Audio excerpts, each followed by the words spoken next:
Good morning all of you my dear students. मैं निर्मल कुमार आप सभी लोगों का के ग्रुप ऑफ ITI के ऑनलाइन क्लासेस में स्वागत करता हूं। स्टूडेंट्स, आप सभी लोगों का जो एग्ज़ाम होने वाला था वो कैंसिल कर दिया गया है, लेकिन यही एग्ज़ाम को दोबारा फरवरी में लिया जाएगा। तो इसमें जो आपका जो ट्रेड थ्योरी और मैथ का जो पेपर होगा वो एग्ज़ाम ऑनलाइन होगा। ऑनलाइन होने से कुछ तो तकलीफ़ होगा ही, लेकिन उसके लिए टेंशन नहीं लेना है।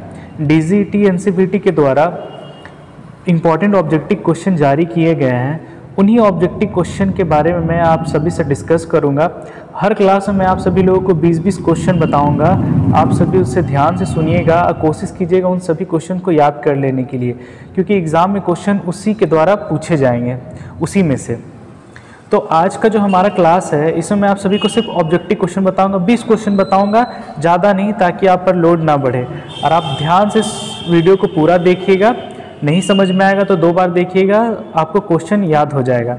तो आज ट्रेड थ्योरी का सेशन जो 18-20 का है, मतलब जिनका सेकेंड ईयर का एग्ज़ाम होने वाला था, उनके क्लास में लूँगा। ठीक है, तो चलिए शुरुआत करते हैं आज क्लास और पहला क्वेश्चन के ऊपर बढ़ते हैं। पहला क्वेश्चन क्या है? Which special file is used for narrow work. Narrow work मतलब क्या होता है? कोई भी जॉब है, मतलब वर्कशॉप में आप कभी फाइलिंग वाला काम किए होंगे, तो कोई जॉब है जिसका कोई किनारा, मतलब ऐसा जगह जहाँ पे सारा फाइल आसानी से पहुँच नहीं सकता है, तो नैरो वर्क पर फाइलिंग करने के लिए हमको कौन सा फाइल का यूज़ करना चाहिए? तो इसका answer pillar file, square file, did not, Swiss pattern, ये बहुत तरह का फाइल दिए गए हैं।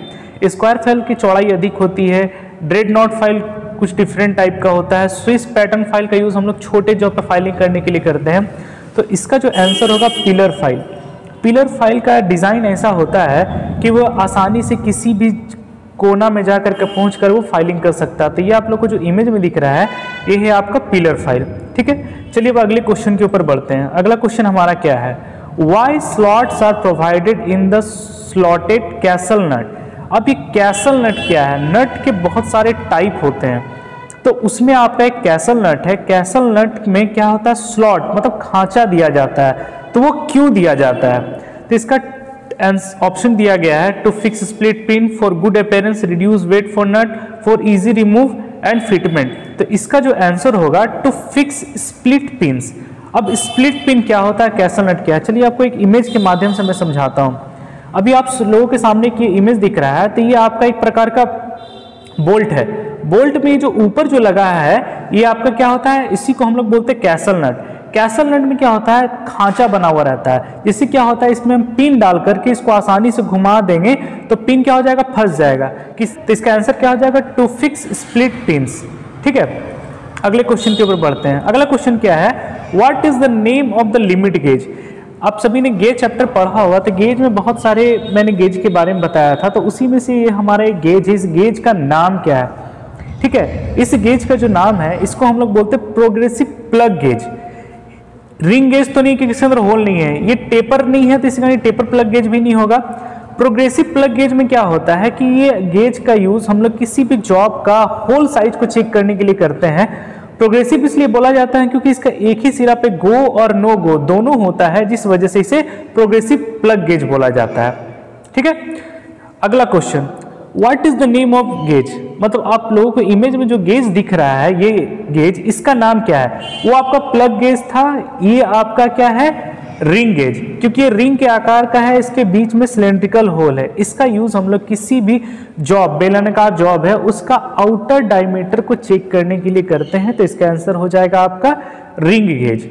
ठीक है, अगला question, which gauge is use to check the gap between the mating part. मतलब क्या है? क्योंकि कोई भी जो दो जॉब है इसको हम लोग नट बोल्ट से कस दिए हैं या जोड़ दिए हैं, तो जोड़ देने के बाद दोनों के बीच का जो गैप होता है, उस गैप को चेक करने के लिए हम लोग किस गेज का यूज करते हैं? समझ में आ रही है मेरी बात? मतलब कोई भी दो जॉब है, वो दोनों जॉब को अगर हम नट बोल्ट से जोड़ देते हैं या रिवेटिंग से जोड़ देते हैं, तो दो प्लेट को जोड़ेंगे तो माइनर सा कुछ ना कुछ गैप रह जाएगा। तो उस गैप को चेक करने के लिए हम लोग किसका यूज करते हैं?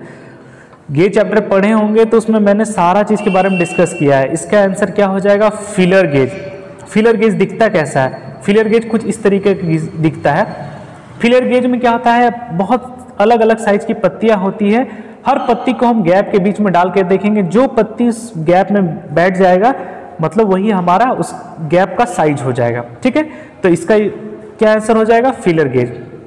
अगला question, which material is used to clean the slip gauge. Slip gauge क्या है? ये भी एक प्रकार का गेज है जिसका यूज हम लोग किसी भी जॉब का एंगल चेक करने के लिए करते हैं। ठीक है, तो इसका आंसर जो होगा कार्बन टेट्राक्लोराइड। कार्बन टेट्राक्लोराइड का यूज हम लोग स्लिप गेज क्लीन करने के लिए करते हैं। अब स्लिप गेज कैसा होता है ये आप सभी को इमेज में एक बॉक्स में दिख रहा होगा। ये एक टूल स्टील का बहुत अलग अलग साइज का छोटा छोटा गेज ब्लॉक होता है। ठीक है, इसका यूज हम लोग कोई भी जॉब है उसका थिकनेस चेक करने के लिए, मतलब उसके बीच में जो गैप है वो गैप कितना उसको चेक करने के लिए कर सकते हैं। और कार्बन टेट्राक्लोराइड मतलब इसका सरफेस पर अगर डस्ट लग गया है तो उसको क्लीन करने के लिए हम लोग कार्बन टेट्राक्लोराइड का यूज करते हैं। तो कार्बन टेट्राक्लोराइड एक प्रकार का क्या है? फायर एक्सटिंग्विशर की तरह काम करता है। तो यहां पर कार्बन टेट्राक्लोराइड इसका हो जाएगा आंसर। अगला क्वेश्चन है, which material is to wash off the lapping plate after charging. मतलब क्या है कि एक लैपिंग होनिंग एक मेथड है जिसका यूज हम लोग किसी भी जॉब पर फाइलिंग करने के बाद या फिर ग्राइंडिंग करने के बाद फिनिशिंग सतह लाने के लिए हम लोग ये ऑपरेशन करते हैं। तो इसमें क्वेश्चन में पूछ रहा है which material is used to wash off lapping plate after charging. मतलब हम चार्जिंग करने के बाद, घिसाई करने के बाद हम लोग उसको धोने के लिए किसका यूज करते हैं? तो इसमें हम लोग केरोसिन तेल का यूज करते हैं। अब देखिए आपका लैपिंग प्लेट होता है क्या? ये आप लोगों को दिख रहा होगा, ये आपका एक मेटल का प्लेट होता है जिसमें क्या है स्टार स्टार या फिर क्रॉस क्रॉस अलग अलग तरह के डिजाइन होते हैं। इस पर हम लोग एक लैपिंग जेल डालते हैं और जॉब के ऊपर घिसते हैं। जॉब पर घिसने से क्या होगा, जो अपर सरफेस है वो क्या करेगा, जॉब के ऊपर रगड़ देगा और इसके अंदर जो पेस्ट डालते हैं वो क्या करता है, बहुत कम मात्रा में धातु को काटता है। ठीक है, धातु को काटा, हमको जितना काटना उसके अनुसार वो घिस करके काट देगा। काटने के बाद इसके अंदर जो हम लोग पेस्ट डालते हैं उसको साफ करने के लिए हम लोग किसका यूज करते हैं? केरोसिन मतलब मिट्टी का तेल का हम लोग प्रयोग करते हैं। ठीक है, अगला क्वेश्चन है, which material is use to protect slip gauge from rust. मतलब क्या है कि स्लिप गेज को रस्ट से बचाने के लिए हम लोग किसका यूज करते हैं? चलिए इमेज तो आप लोग को पहले ही दिख रहा है, ये पेट्रोलियम जेली है। इसका आंसर हो जाएगा पेट्रोलियम जेली। पेट्रोलियम जेली एक तरह से क्या हो गया, जस्ट लाइक ए वैसलीन। हम लोग ठंड में वैसलीन का यूज करते ही हैं। वैसलीन क्या होता है, थोड़ा ऑयली होता है। तो यहाँ पे स्लिप गेज भी आपका क्या मेटल का है तो उसमें भी रस्ट लगने की संभावना होती है। तो पेट्रोलियम जेली से हम लोग उसको क्या करते हैं, साफ करते हैं या पेट्रोलियम जेली लगा के रखते हैं ताकि उस पर रस्ट ना लगे। अगला हमारा जो क्वेश्चन है, what is the procedure to build up the slip gauge for particular dimension. मतलब क्या है कि स्लिप गेज को एक सर्टेन डायमेंशन में लाने के लिए हम लोग क्या करते हैं। मतलब क्या है कि अगर किसी जॉब का हमको हाइट चेक करना है, हाइट चेक करनी है तो स्लिप गेज अलग अलग साइज का होता है, 1 mm, 2 mm, 5 mm, 10 mm। ठीक है, तो जितना हमको हाइट चेक करना उसके अनुसार अलग अलग साइज के हम लोग स्लिप गेज को लेंगे और उसका हाइट को हम लोग बढ़ाएंगे। तो यहाँ पर 4 ऑप्शन दिया गया, start ringing with the largest slip gauge. Ringing मतलब क्या होता है, एक स्लिप गेज को दूसरे के साथ घिसना, ये इसका आंसर नहीं होगा। दूसरा है मैक्सिमम नंबर ऑफ ब्लॉक, इसका आंसर बी नंबर होगा, मैक्सिमम नंबर ऑफ ब्लॉक। मतलब क्या है कि हम लोग किसी भी जॉब का डायमेंशन चेक करने के लिए उसके अनुसार अलग अलग साइज के हम लोग गेज ब्लॉक को लेंगे और उसका डायमेंशन को चेक करेंगे। ठीक है, उसके बाद अगला हमारा क्वेश्चन है, what is the name of the gauge. आप लोगों को इमेज में जो गेज दिख रहा है इसका नाम क्या है। गेज तो बहुत टाइप्स के होते हैं, ये आपका एक स्नैप गेज का टाइप है, लेकिन स्नैप गेज में भी ये एडजस्टेबल स्नैप गेज है। यहाँ पे ऑप्शन दिया हुआ प्लेन स्नैप गेज, ये प्लेन स्नैप गेज नहीं है क्योंकि इसमें 2 एडजस्टिंग अलग अलग हेड लगे हुए हैं। थ्रेड स्नैप गेज, क्योंकि इस थ्रेड स्नैप गेज से हम लोग थ्रेड को चेक करते हैं। एक थ्रेड पिच गेज है, इसमें थ्रेड बना हुआ ही नहीं है तो थ्रेड तो गेज होगा ही नहीं। लास्ट हमारा है एडजस्टेबल स्नैप गेज, तो इसका आंसर हो जाएगा एडजस्टेबल स्नैप गेज। मतलब साइज के अनुसार हम इसको किसी भी साइज में बड़ा छोटा करके एडजस्ट कर सकते हैं, तो हो गया आपका एडजस्टेबल स्नैप गेज। वो वास्तव में अगर देखा जाए तो वो इस तरीके का दिखता है। इसका यूज हम लोग इंडस्ट्री में जॉब का आउटर डायमेंशन चेक करने के लिए करते हैं। ठीक है, अगला हमारा क्वेश्चन है, which finishing process have a high degree of dimensional accuracy. मतलब अलग अलग आपका कटिंग ऑपरेशन दिया गया है, तो कौन सा कटिंग ऑपरेशन करके हम हाई एक्यूरेसी में मतलब फिनिशिंग ला सकते हैं। तो आपका एक फाइलिंग है, मतलब जो कि फाइल से फाइलिंग करते हैं, टर्निंग है, लेथ मशीन पे क्या आता है, ग्राइंडिंग है, ग्राइंडिंग व्हील के द्वारा जॉब पर से मटेरियल रिमूव करते हैं, और एक हमारा लैपिंग है। तो अभी थोड़ा देर पहले ही आप लोगों को मैंने बताया था कि हाई फिनिशिंग के लिए हम लोग लैपिंग का यूज करते हैं, तो इसका आंसर हो जाएगा लैपिंग ऑपरेशन। अब लैपिंग ऑपरेशन कैसे होता है, मशीन से भी होता है, हाथ से भी होता है। मतलब आपका जॉब पहले से कंप्लीटेड रहेगा, एक लैप टूल रहेगा, लैप टूल क्या करेगा, जॉब का सतह पर घिसाई करता है। तो घिसने में वो क्या करता है, 5 माइक्रोन, 10 माइक्रोन, 20 माइक्रोन, मतलब माइक्रोन में वो धातु को काटता है, और काटता है साथ साथ उस जॉब का सरफेस का जो फिनिशिंग होता है वो बहुत अच्छा लाता है। ठीक है, अगला क्वेश्चन है, which is the abrasive used for lapping soft steel and non ferrous metal. मतलब कौन सा ऐसा एक एब्रेसिव है जिसका यूज हम लोग सॉफ्ट स्टील या फिर नॉन फेरस मेटल पर, नॉन फेरस मतलब क्या, कॉपर हो गया, तांबा, कॉपर है, पीतल है, ब्रास है, तो जो नॉन फेरस धातु है उस पर हम कौन सा एब्रेसिव का यूज करते हैं, silicon carbide, diamond, boron carbide, fused alumina. तो इसका जो आंसर होता है वो है आपका फ्यूज्ड एल्यूमिना। ठीक है, याद रखिएगा, फ्यूज्ड एल्यूमिना का यूज हम लोग नॉन फेरस मेटल पर लैपिंग करने के लिए एब्रेसिव के रूप में प्रयोग करते हैं। अगला क्वेश्चन है, why groups are provided on the surface of the lapping plate.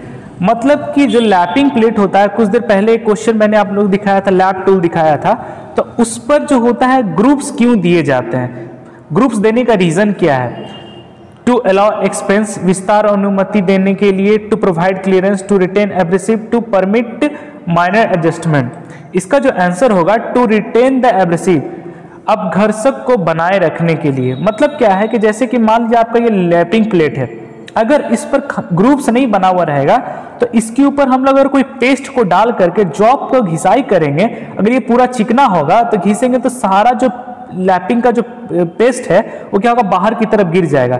लेकिन अगर इसके अंदर गैप देते हैं तो क्या होता है, घिसाई करेगा और कुछ पेस्ट क्या होगा, ये ग्रुप्स जो खांचा है, खांचा में अटका हुआ रहेगा, अटका हुआ रहने से क्या होगा, लंबा समय तक वो चलेगा। तो इसका मतलब वही होता है टू रिटेन द एब्रेसिव, अब घर्षक को बनाए रखने के लिए हम लोग लैपिंग टूल पर ग्रुप्स देते हैं। ठीक है, अगला क्वेश्चन है, what is the method of surface hardening. मतलब ये आपको एक डब्बा दिख रहा होगा, इस डब्बे में जॉब को रख करके हार्ड करने का एक प्रोसेस होता है, उसका नाम क्या है।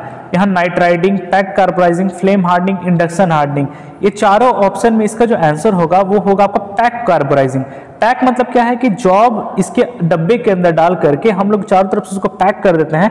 पैक करने के बाद ऊपर का डब्बा को हम लोग हीट करते हैं। हीट करने से क्या होता है कि अंदर का जॉब जो होता है वो उसमें क्या होता है, सरफेस को हार्डनेस लाता है। मतलब देखिए आप लोग इमेज में दिख रहा होगा, ये आपका डब्बा है, अंदर में चारकोल और बहुत तरह के चीज को डाला जाता है और जॉब को उसके अंदर डाल करके डब्बा को पैक कर दिया जाता है और डब्बे को बाहर से हीट करते हैं। हीट देने से क्या होता है कि अंदर कुछ गैस फॉर्म करता है और वो क्या करता है, मेरा जो भी जॉब है उसका अपर सरफेस को हार्ड करता है।